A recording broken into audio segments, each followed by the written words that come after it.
찬양합시다. 성령이여 내 영혼을, 성령이여 내 영혼을 충만케 하소서. 내 속에 강물이 넘쳐나게. 성령이여 내 영혼을 충만케 하소서. 내 속에 강물이 넘쳐나게. 오 성령 하나님, 나 다시 새롭게 하소서. 함께 찬양합시다. 채우소서, 채우소서. 내 영혼이 세상 유혹 다 이기고 다시 주를 닮아가도록 채우소서, 채우소서. 내 영혼이 세상 유혹 다 이기고 오직 주만 나타내도록.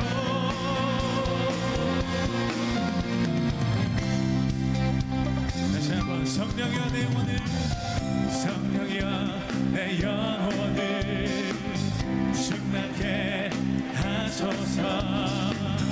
내 속에 강물이 넘쳐나게. 아멘. 성령이여, 성령이여 내 영혼을 충만케 하소서. 내 속에 강물이 넘쳐나게. 우리 함께 찬양합시다. 오 성령 하나님, 오 성령 하나님, 날 다시 새롭게, 날 다시 새롭게 하소서. 채우소서. 내 영혼이 세상 유혹 다 이기고 다시 주를 닮아가도록. 아멘. 채우소서, 채우소서. 내 영혼이 세상 유혹 다 이기고 오직 주만 나타내도록 채우소서, 채우소서. 내 영혼이 세상 유혹 다 이기고 다시 주를 닮아가도록. 아멘. 채우소서, 채우소서. 내 영혼이 세상 유혹 다 이기고 오직 주만. 우리 한 번 더 찬양합시다. 성령님 우리를 채워주소서. 아멘. 채우소서. 내 영혼이 세상 유혹 다 이기고 다시 주를 닮아가도록. 마지막으로 채우소서, 채우소서. 내 영혼이 세상 유혹 다 이기고 오직 주만 나타내도록. 할렐루야. 성령님 우리를 새롭게 하소서. 우리를 채워 주옵소서. 아멘.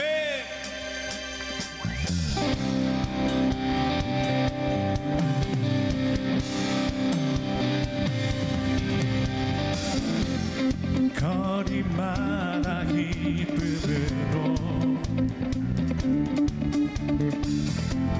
춤을 추게 하시고 주의 백성 기도할 때 이 땅 회복하소서. 산 위에서, 산 위에서 회복하시 우리 찬양 울리네.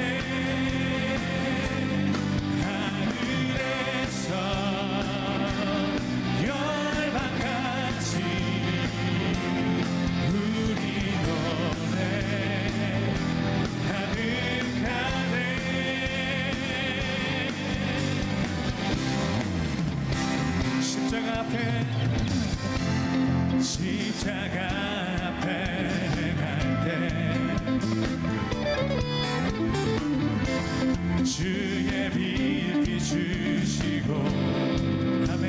우리 바다 덮음같이 우리 바다 덮음같이 주님의 영광으로 채워주소서 아멘. 주 영광 채우 우리 함께 믿음으로 사합니다. 산 위에서 계곡까지 우리 찬양 울리네. 하늘에서 열방까지 우리 노래 가득 다시 한번 주님의 이름을 경배합니다. 산 위에서 계곡까지 우리 찬양 울리네. 하늘에서 열방까지 우리 노래 가득하네. 할렐루야 할렐루야 할렐루야 할렐루야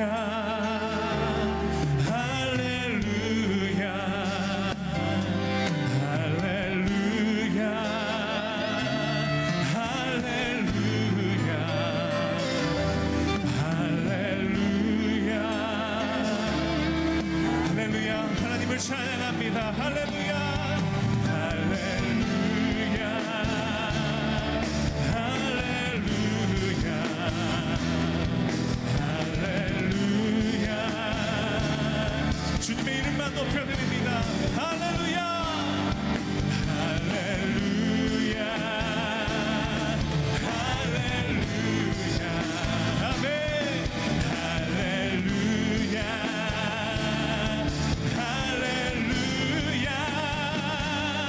산 위에서 계곡까지 우리 찬양 울리네. 하늘에서 열방까지 우리 노래 가득한 우리 마지막으로 산 위에서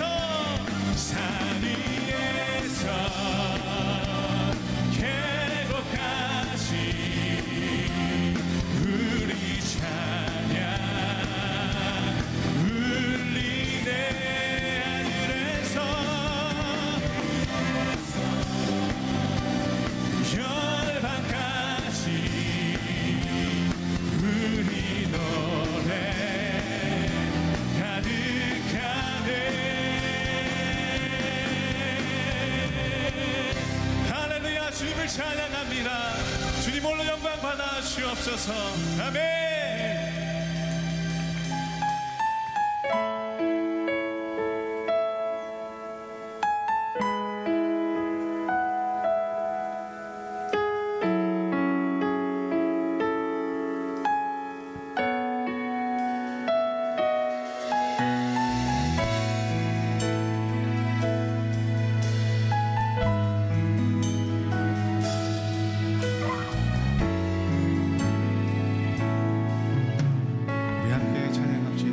보좌로 나갈 때에 주의 보좌로 나갈 때에 어떻게 나가야 할까.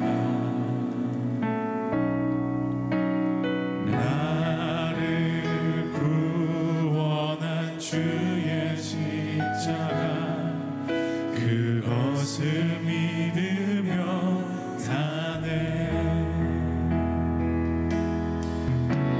주의 보좌로 나갈 때에 나 여전히 부족하나.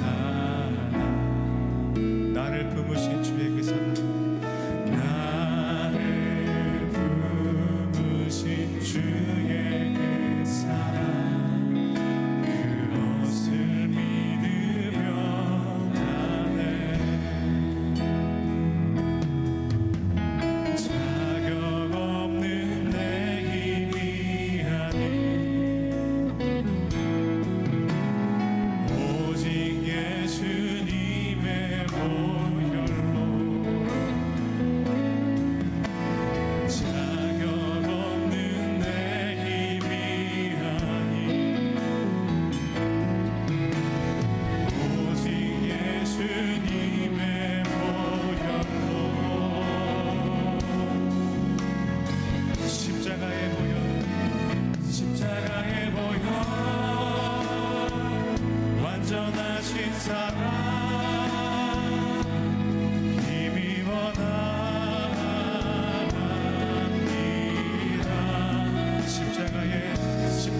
하니 자격 없는 내 힘이 아니 오직 예수님의 보혈로 자격 없는 내 힘이 아니 오직 예수님의 보혈로 아멘. 십자가의 보혈 완전하신 사랑 힘입어 나갑니다.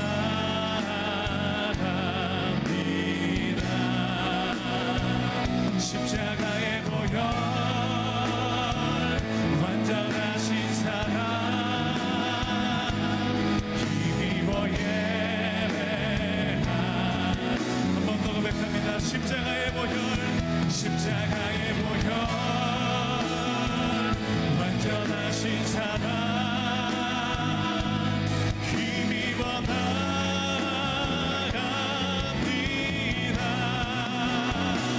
십자가의 보혈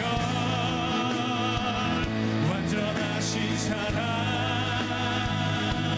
힘입어 예배합니다. 십자가의 보혈 완전하신 사랑 힘입어 나가. 주님 십자가의 보혈을 의지합니다. 십자가의 보혈 완전하신 사랑 힘입어 예배합니다. 십자가의 보혈 완전하신 사랑 힘입어 나갑니다.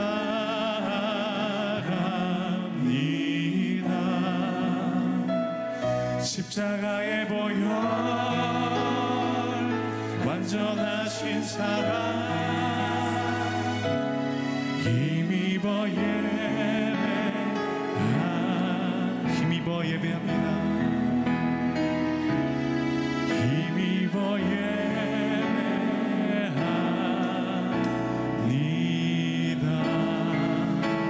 할렐루야. 우리의 찬양의 고백을 받으신 주님께 우리 모든 감사와 영광의 박수 올려드립니다. 아멘. 우리 다 함께 자리에서 일어나셔서 우리의 모든 찬양과 존귀와 영광을 받기 합당하신 주님께 우리의 모든 감사의 고백 올려드립시다.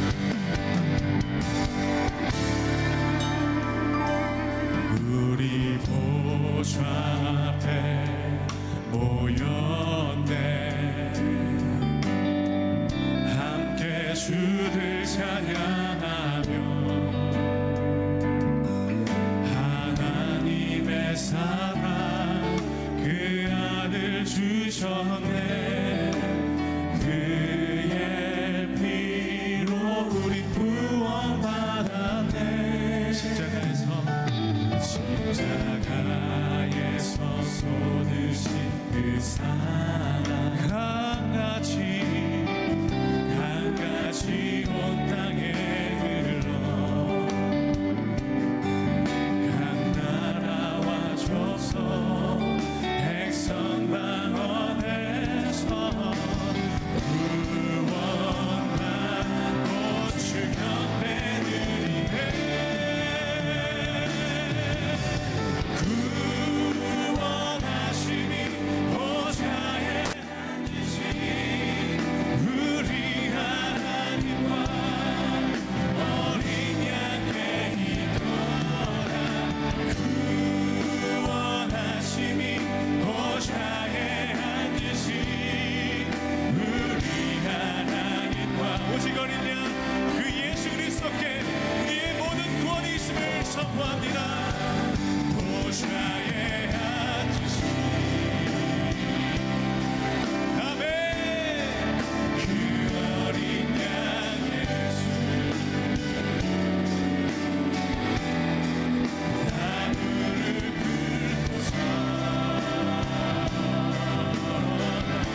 오늘의 말씀은 사도행전 10장 45절에서 46절 말씀입니다. 베드로와 함께 온 할례 받은 신자들이 이방인들에게도 성령 부어 주심으로 말미암아 놀라니 이는 방언을 말하며 하나님 높임을 들음이러라. 아멘. 지난 11월 8일 국세청에서 서기관으로 승진할 이 18명을 발표했습니다. 그 중에 한 사람의 뭉클한 이야기가 언론을 통해서 보도가 됐는데, 이분은 광주지방국세청에 있는 이종학 과장이라는 분입니다. 이분은 선천적 소아마비로 지금 1급 장애를 가지고 있는 분입니다. 그런데 장애를 극복하기 위해서 어릴 때부터 공부를 굉장히 열심히 했고 공부를 무척 잘했답니다. 실력으로는 충분히 서울의 명문대학에 입학할 수 있기 때문에 원서를 냈지만 대학들은 장애인이라는 이유로 면접에서 결국 그를 거부하게 됩니다. 계속해서 문을 두드렸지만 장애인이라는 이유로 대학을 갈 수 없는 그는 4년의 시간을 허비하다가 지금까지 한 번도 생각해보지 않은 세무대학이라는 곳에 들어가게 됩니다. 보통 사람 같으면 자기를 받아주지 않는 세상에 대해서 원망을 하거나 또 자신의 꿈이 무너진 것에 대해서 좌절할 법도 한데, 그는 적응력이 빨랐습니다. 세무대학 들어가서 성실하게 아주 공부를 열심히 했습니다. 그리고 학교를 졸업하고 광주의 한 세무서에 들어가게 됩니다. 그런데 그에게 또다시 고비가 찾아오는데, 장애인이라는 이유로 직장에서 왕따를 당하는 겁니다. 장애인이기 때문에 편견을 가지고 사람들이 바라보지요. 그러면 그럴수록 이 이종학 과장은 더 열심히 성실한 자세로 일을 했답니다. 남들보다 몇 배로 더 뛰고 더 많은 업체를 다니며 세금을 거두어 드립니다. 그랬더니 시간이 지나면서 상사들과 동료들이 조금씩 이종학 과장을 인정하기 시작했습니다. 급기야 어떤 유명한 식당 주인은 그가 일하는 자세에 반해서 장애를 가지고 있지만 그를 선뜻 사위로 맞아들이게 됩니다. 그리고 지난 8일 드디어 그는 하늘의 별 따기라고 일컫는 세무 공무원 중에 4급 서기관에 승진을 하게 됩니다. 분명히 남들보다 불리한 조건을 가지고 있는 이 이종학 과장이 어떻게 그렇게 하늘의 별 따기라고 하는 서기관에 승진을 할 수 있었을까? 그를 지켜본 동료들이 인터뷰에서 이렇게 증언을 해줬습니다. 겉보기에는 장애를 가지고 있고 남들보다 불리한 조건을 가지고 있지만 그를 오랫동안 지켜본 사람이라면 그가 일을 대하는 자세, 사람들을 대하는 자세를 오랫동안 본 사람이라면 이 과장님의 승진은 당연하다고 고개를 끄덕일 겁니다. 비록 조건은 열악해도 그가 누구보다도 삶에 대한, 일에 대한, 사람에 대한 자세가 훌륭하기 때문에 성공할 수 있었다는 얘기입니다. 우리는 성공이라고 하면 흔히 조건이 좋아야 된다고 생각합니다. 부모 잘 만나야 되고 좋은 학벌과 또 재능과 이런 여러 가지 필수적인 요소들이 있어야만 성공할 수 있다, 이렇게 말합니다. 그러나 우리 역사를 보면 또 우리 주변을 보면 어느 분야든지 성공하는 사람들에게 가장 중요한 것은 삶의 자세입니다. 자세가 좋은 사람들이 반드시 경쟁에서 이기게 되고 복된 사람이 됩니다. 저는 하나님도 똑같다고 생각합니다. 지금 많은 사람들이 이 자리에서 예배하고 있지만 모두가 하나님 앞에 다 은총을 받는 건 아닙니다. 하나님의 큰 선물은 누가 받느냐? 그 하나님을 대하는 자세가 훌륭한 사람.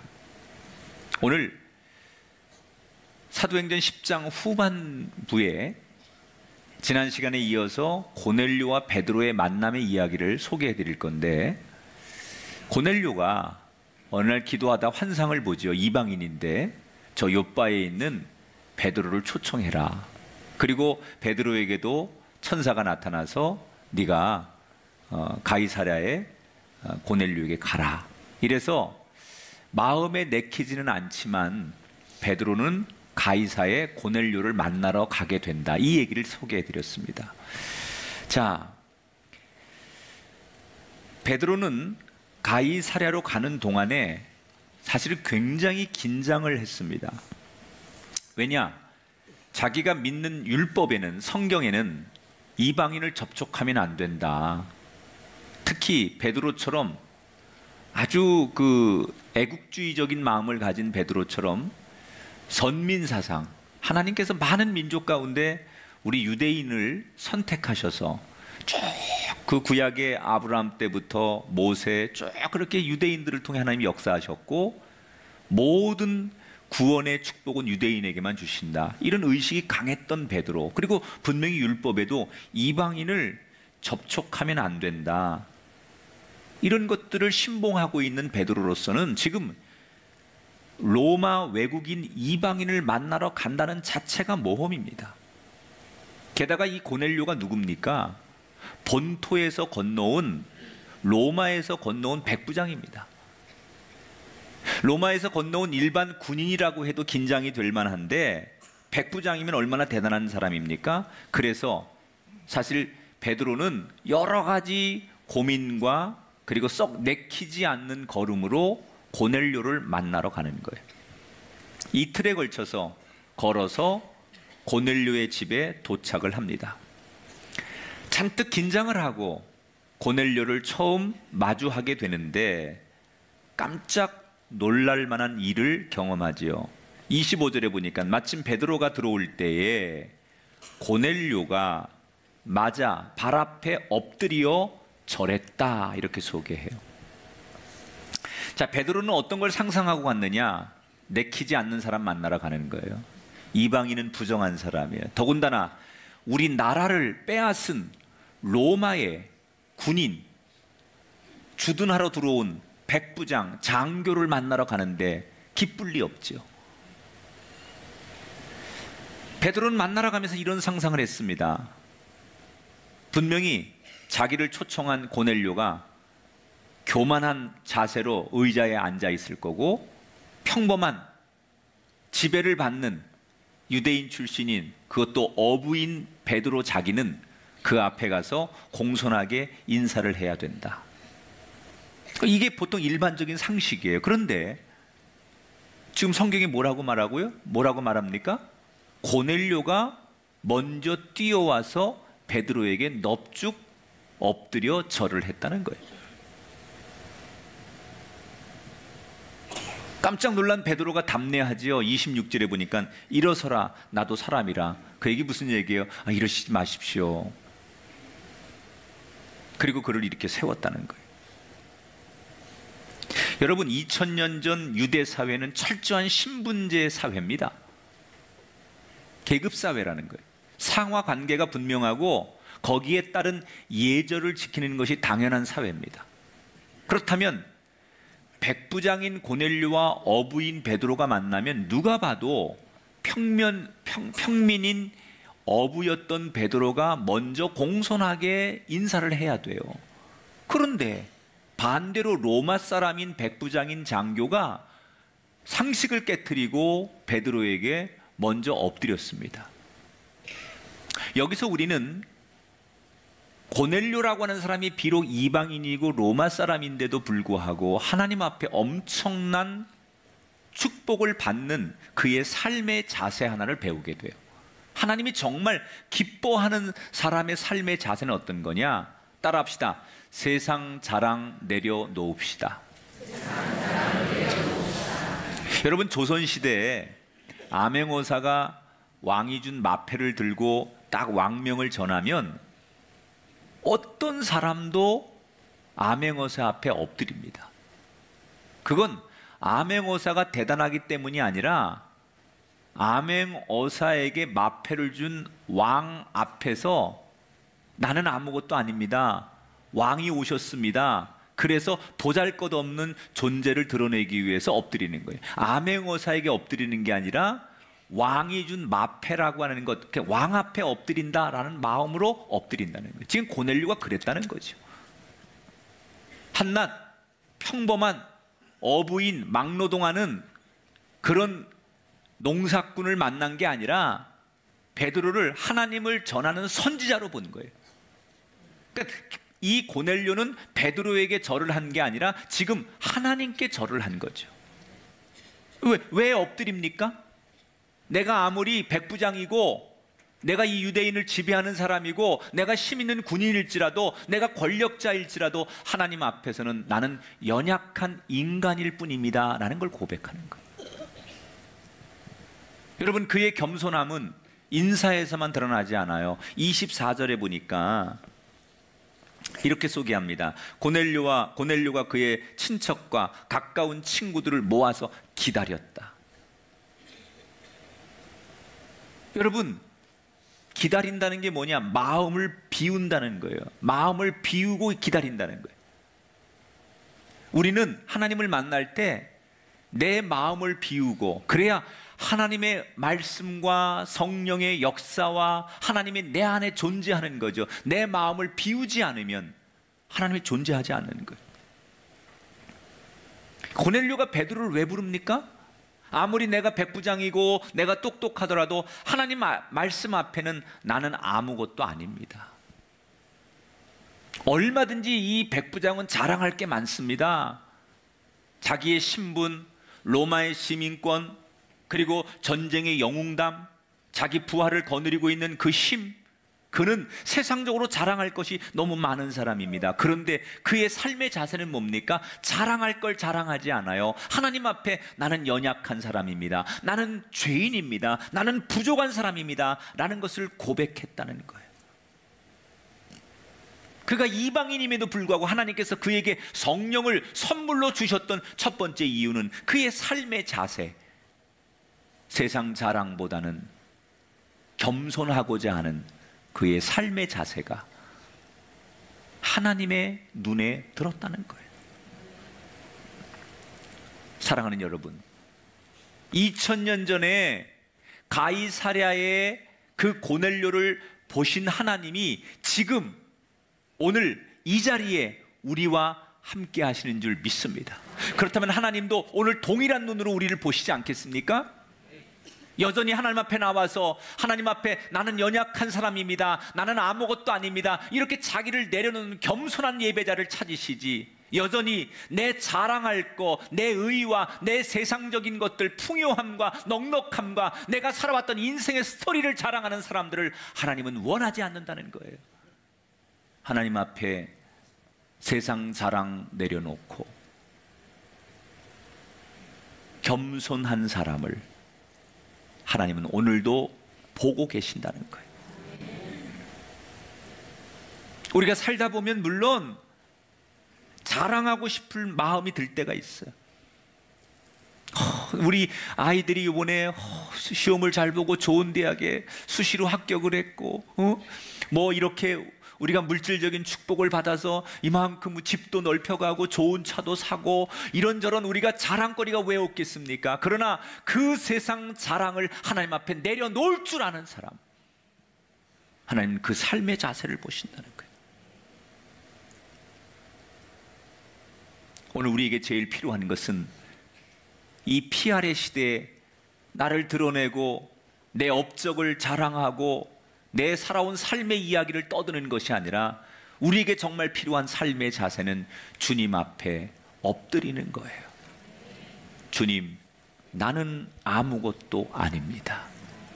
그때 하나님의 놀라운 가장 귀한 성령의 선물이 우리에게 부어질 줄 믿습니다. 이렇게 고넬료를 만난 베드로는 서둘러 집 안으로 들어가죠. 그리고 물어봅니다. 왜 나를 초청하셨습니까? 그랬더니 고넬료가 4일 전에 자기가 오후 3시에 기도하는데 천사가 나타나서 내가 너를 기억하고 있다. 네가 비록 로마 외국인이지만 너의 그 순수함과 너의 하나님을 향한 그리고 이웃을 사랑하는 내 믿음을 내가 봤으니 지금 욥바로 가서 베드로를 모셔오거라. 이렇게 하나님이 나에게 말씀하셨습니다. 그래서 내가 당신을 모신 겁니다. 선생님, 이제 하나님 말씀을 좀 내게 들려주십시오. 자기를 부른 이유를 감히 비교도 할 수 없는 로마의 백부장인 고넬료가 겸손하게 다 얘기하는 걸 들은 이 베드로가 얼굴이 빨개지면서 자기 가슴을 치며 탄식하는 소리가 나와요. 34절 35절 참으로 하나님은 사람의 외모를 보지 아니하시고 각 나라 중 하나님을 경외하며 의를 행하는 사람은 다 받으시는 줄 깨달았도다. 무슨 얘기예요? 이 고넬료 앞에 고백하는 거예요. 난 참 바보 같은 사람이었군요. 나는 하나님이 우리 유대인만 사랑하시는 줄 알았습니다. 그런데 하나님께서는 알고 보니까 사람들의 외모, 조건 이런 걸 보시는 분이 아니십니다. 언제 어디서나 어떤 민족이고 어느 상황에 있더라도 하나님을 경외하고 의롭게 살기만 하면 그를 받아주시는 분이 하나님이라는 것을 내가 이제 깨달았습니다. 그동안 베드로는 편견을 가지고 있었어요. 고정관념을 가지고 있었어요. 하나님은 우리 민족만 사랑하시고 하나님은 이방인들을 축복하지 않고 이방인들을 구원하지 않을 것이다. 이게 하나님의 뜻일 것이다. 하나님은 우리 민족을 통해서 온 열방을 축복하실 것이다. 이런 확실한 자기의 고정관념, 편견에 사로잡혀 있었던 베드로가 이 고넬료를 만나면서 자신의 잘못된 편견을 회개하기 시작하는 거예요. 여러분, 베드로도 대단한 사람 아니에요? 자기를 바라보고 있는 많은 사람들이 있는데 스스로 자기의 허물과 연약함을 고백할 수 있다는 것. 왜 베드로가 자기의 그 부족함을 공개적으로 회개했을까? 베드로는 사람들이 나를 어떻게 보냐 이것보다 내가 예수님의 마음을 제대로 아는가, 이것이 더 중요한 사람이었다는 거예요.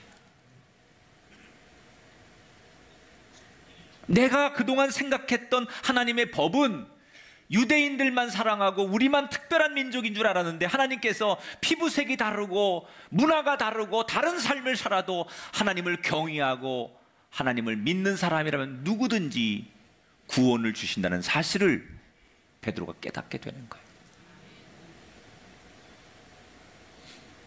그리고 베드로는 자기의 잘못을 회개한 후에 고넬료에게 자기가 줄 수 있는 최고의 선물을 줘요. 베드로가 감동하고서 이 고넬료라는 사람에게 마음의 문을 열고 자기가 주고 싶은 줄 수 있는 최고의 선물을 줘요. 그 최고의 선물이 뭘까요? 아주 값비싼, 아니면 자손 대대로 보존할 뭔가를 줬을까요? 가장 값비싼 선물을 베드로가 고넬료에게 줘요. 자, 38절부터 43절을 요약해서 읽어보겠습니다. 하나님이 나사렛 예수에게 성령과 능력을 기름 붓듯 하셨으며, 같이 읽습니다. 그들이 나무에 달아 죽였으나 하나님이 사흘 만에 다시 살리사 나타내시되 우리에게 명하사 백성에게 전도하되 그를 믿는 사람들이 다 그의 이름을 힘입어 죄사함을 받는다 하였느니라. 따라합시다. 최고의 선물은 예수의 복음입니다. 지금 베드로가 고넬료에게 최고의 선물을 줬다고 그랬어요. 그런데 뭘 줘요? 비싼 뭘 준 게 아니에요. 세상 자랑거리를 준 게 아니에요. 자기가 줄 수 있는 최고의 선물, 복음을 선물했어.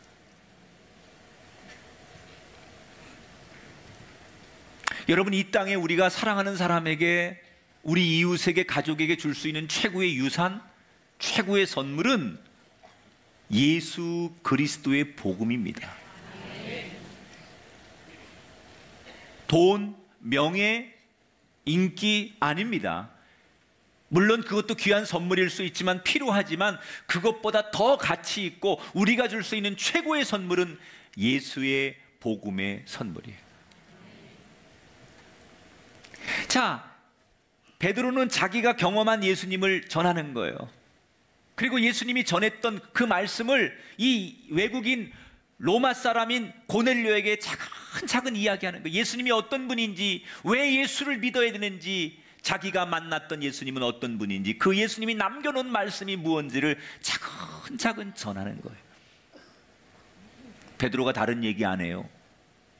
물고기 잡았을 때 뭐 배가 가득했다 이런 얘기 안 해요. 오직 예수 얘기만 해요.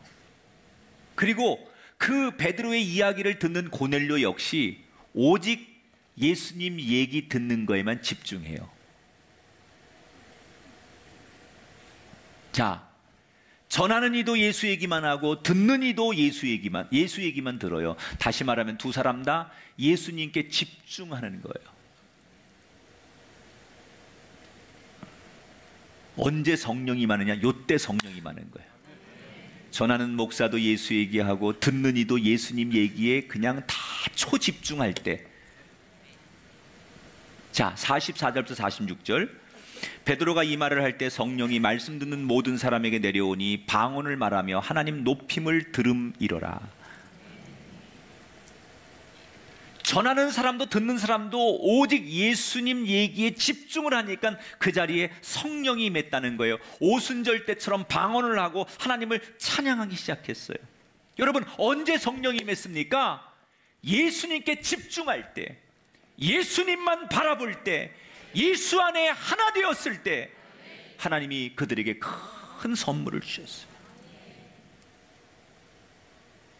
우리가 하나님께 이 땅에서 받을 수 없는 가장 큰 선물을 받으려면 어떤 자세를 가져야 되느냐? 예수님께 집중해야 된다는 거예요. 우리가 하나님으로부터 가장 값진 선물을 받으려면 예수님께 집중해야 돼요. 예수 안에 하나가 돼야 돼요. 왜 예수여야 하느냐? 예수만이 하나님께 나가는 길이고 진리고 생명이기 때문입니다. 나로 말미암지 않고는 하나님 아버지께 나아갈 수 없다라고 그렇게 룰을 정하셨어요. 왜 여러분 태양입니까? 왜 별입니까? 그걸 우리가 따질 문제가 아니에요. 그건 창조주의 권한이에요. 창조주가 그렇게 정했어요. 저를 만드실 때 남자로, 어떤 이는 여자로 창조주가 정하는 거예요. 그걸 내가 인위적으로 거부할 수 없는 것처럼 하나님께 나아가는 길을 하나님이 한 가지만 만드셨는데 예수님을 통해서만 하나님께 나갈 수 있어요. 예수 위에는 구원이 없는 거예요. 그래서 우리는 예수 믿는 거예요. 그걸 우리의 생각대로 왜 그렇게 해야 되냐고, 왜 그 길밖에 없냐고 우리가 묻고 따질 일이 아니에요. 그게 진리고 그게 창조주가 정한 법칙인데 그걸 우리 마음대로 할 수 있는 게 아니라니까요. 예수님이 길이고 예수가 진리고 예수가 생명입니다. 우리는 흔히 봉사를 많이 하면, 헌금 많이 하면 기브 앤 테이크로 하나님께서 선물을 주실 것이다. 내가 이만큼 했으니 하나님이 이만큼 주실 것이다. 이게 기브 앤 테이크 아니에요? 아니에요. 하나님은 지금도 예수님께 집중하는 자를 찾고 계십니다. 여러분, 분주했던 마르다보다는 예수님만 바라봤던 마리아를 더 칭찬하신 주님은 지금도 분주한 인생이 아니라 무슨 돈 벌기 위해서 세상의 명예와 봉사와 또는 무슨 자식 키우기 위해서 막 쫓아다니는 그런 분주한 인생을 원하는 게 아니에요. 겸손히 오늘도 예수님께 집중하는 인생, 자기의 삶의 걸음을 멈추고 예수님께 집중하는 예배자, 그 사람을 찾고 계신다는 거예요. 오늘 우리는 어떻습니까? 반쪽은 예수님께, 또 반쪽은 세상 일에 마음이 나눠져 있진 않습니까? 예수님께 집중하십시오. 예수님으로 하나가 되십시오. 그때 이곳에 놀라운, 여러분의 삶에 놀라운 성령의 선물이 임하게 될 줄 믿습니다. 자, 이렇게 그 놀라운 가정에 성령이 임하고 성령을 체험한 욥바의 교인들, 방언으로 찬양하고 기도하고 너무너무 행복하게 하나님을 만납니다. 그리고 얼마 지나지 않아 성령 집회가 끝납니다. 여러분, 이 사건이 얼마나 놀라운 거예요. 유대인과 이방인, 외국인과의 벽이 허물어지는, 이걸 최초로 경험하는 거죠. 이걸 경험한 베드로는 비록 나라를 지배하는 로마의 지배자지만 세상적으로는 용납할 수 없는 원수가 되어야 되는 관계지만 예수 안에 하나 된 그 고넬료를 안아줍니다. 눈물 범벅이가 되고 감격해하는 그 로마의 백부장 고넬료를 안아주고 그의 등을 도닥거리며 형제여 주님의 이름으로 사랑합니다. 그렇게 그들이 서로 축복과 교제를 나눕니다. 그리고 뭘 합니까? 47절에 보니까 베드로가 이 사람들이 우리와 같이 성령을 받았으니 누가 능히 물로 세례 베풀물 금하리요. 다 세례를 주었어요. 그리고 너무너무 행복해하는, 이제 하나님의 자녀가 되었다는 것, 하나님 안에 우린 한 자녀가 되었다는 것 앞에 모든 이 로마 그 욥바의 가이사랴에 있는 사람들이 함께 다 기뻐하는 거예요. 자, 이렇게 성경은 끝나요. 그러면 오늘 성경 마지막 절에 이 아름다운 이야기의 결말을 어떻게 내야 될까? 우리 상식이라면 성경은 이렇게 마무리돼야 돼. 두 사람은 기뻐하며 헤어졌고 각각 자기의 위치에서 믿음을 지키며 한평생을 승리했노라. 이게 우리가 생각하는 엔딩이에요. 그런데 이렇게 결말을 짓는 것이 가장 완벽한 시나리오라고 생각했는데 성경은 오늘 이야기를 이렇게 끝내지 않아요. 48절을 볼까요? 그들이 베드로에게 며칠 더 머물기를 청했다 그랬어요. 자, 고넬료가 성령 충만도 받고 세례도 받았습니다. 이제 하나님 자녀로서 구원도 받았습니다. 그리고 성령 충만하니 부러울 게 없습니다. 그리고 이제 베드로를 보내고 자긴 자기의 자리에서 열심히 하면 돼요. 그런데 그렇게 하지 않았어요. 뭐 해요? 고넬료가 베드로를 붙들었다는 거예요. 왜 붙들어요? 더 가르쳐 달라 이거예요. 더 배우기를 열망했다는 거예요. 여기서 우리는 정말 하나님이 기뻐하시는 신앙의 자세 세 번째를 발견해요. 따라합시다. 신앙은 꾸준해야 합니다. 고넬료가 왜 베드로에게 더 머물러 달라고 청했습니까? 예수님이 어떤 분이었는지 예수님의 생애와 예수님이 전하셨던 말씀을 가르쳐 달라는 거예요. 여러분, 이제 성령도 받고 뭐 부족한 게 없습니다. 그런데 꼭 더 베드로를 붙들어 가지고 베드로에게 뭘 배워야 됩니까? 근데 고넬료는 그게 필요하다고 생각하는 거예요. 여러분, 어느 분야든지 그게 운동이 됐든 예술이 됐든 모든 우리가 살아가는 삶에 불변의 법칙이 하나 있습니다. 꾸준하지 않으면 진짜로 프로페셔널한 사람이 될 수가 없습니다.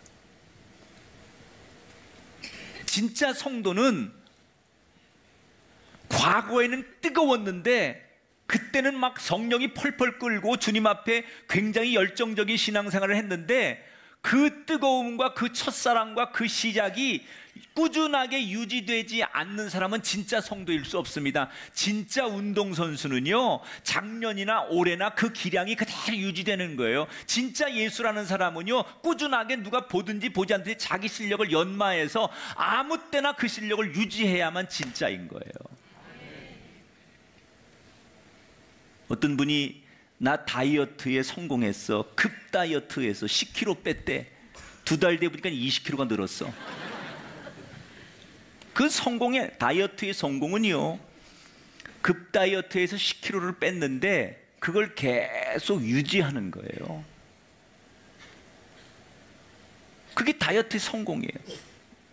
나 뺐다. 뺀 걸로 성공한 게 아닙니다. 체중이 줄은 걸로 성공한 게 아니라 그 줄었던 체중을 정말 식이요법, 음식과 운동을 통해서 자기 건강한 몸으로 계속 유지하는 것, 꾸준하게 지켜나가는 것, 그게 성공하는 거예요. 신앙의 성공이라는 것은 내가 무슨 방언을 그때 받고 내가 그때 은혜를 받고 무슨 집회 참석해서 회개하고 그게 신앙의 성공이 아니라 그때의 그 열정과 그때의 그 은혜와 그때의 그 감동이 지금도 유지되고 있는 것, 꾸준하게 가고 있는 것, 그것을 신앙의 성공이라고 하는 거예요.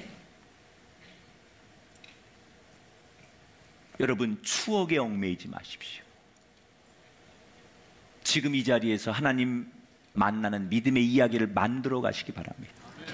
이 고넬료는 꾸준한 삶의 자세. 오늘 내게 놀라운 일이 일어났고 오늘 내가 해야 될 걸 다 했으니 이제 됐다가 아니에요. 지금 내가 감격하는 이 감격, 이 은혜, 이것을 유지하고 싶은 거예요. 그의 그 삶의 자세를 하나님 기억하시는 거예요. 여러분, 좋은 자세를 갖는 거, 하나님은 이거를 원하시는 거예요.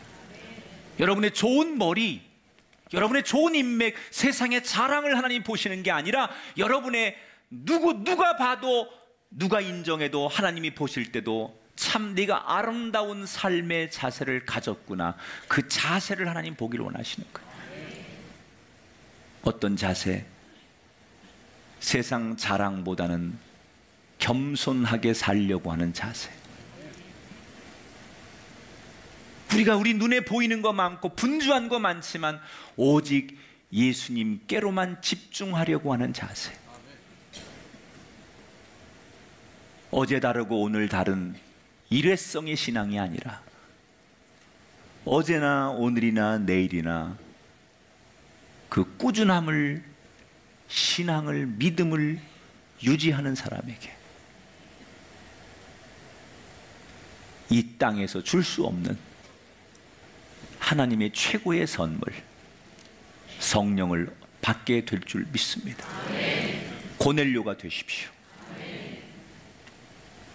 열악한 조건이지만, 이방인이지만, 외국 사람이지만 하나님이 마음껏 축복하실 수밖에 없는 삶의 자세를 가졌던 고넬료처럼 우리 성도들 모두가 또 다른 고넬료가 되셔서 하나님 앞에 너무 많은 사랑과 가장 귀한 선물을 받는 주인공들이 되시기를 주님의 이름으로 축원합니다.